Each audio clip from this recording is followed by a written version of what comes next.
Hello again and welcome to the Bible for Everyone. We're reading through Matthew's Gospel and we've reached Matthew chapter 27.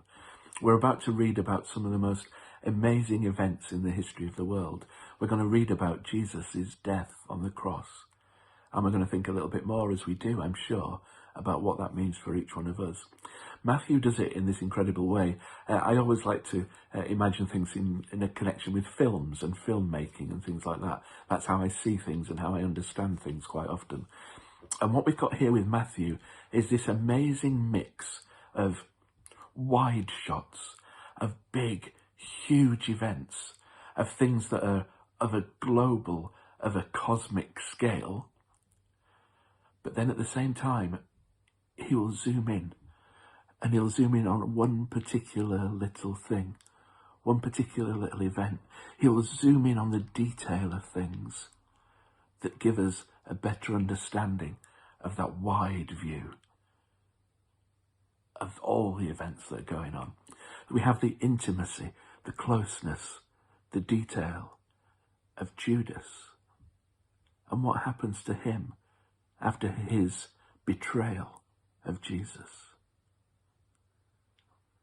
And we zoom out to see the scope of the trial that Jesus faces in front of all those crowds that are gathered in Jerusalem, in front of Pilate, the representative of the whole of the Roman Empire.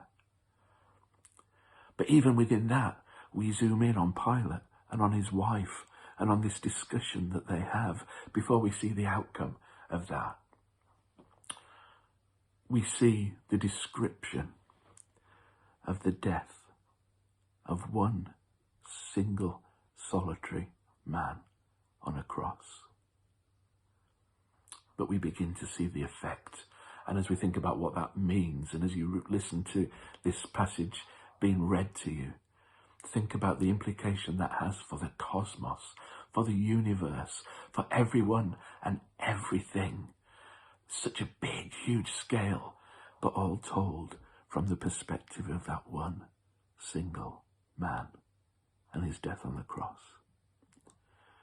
As we read through Matthew chapter 27, we've probably read it and we know the story so well, but begin to see again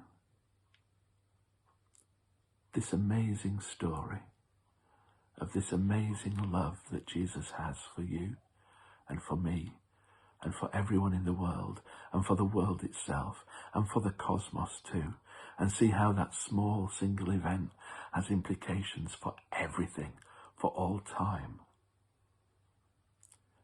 Listen to it being read and think again about what it means for you and for me and for everything.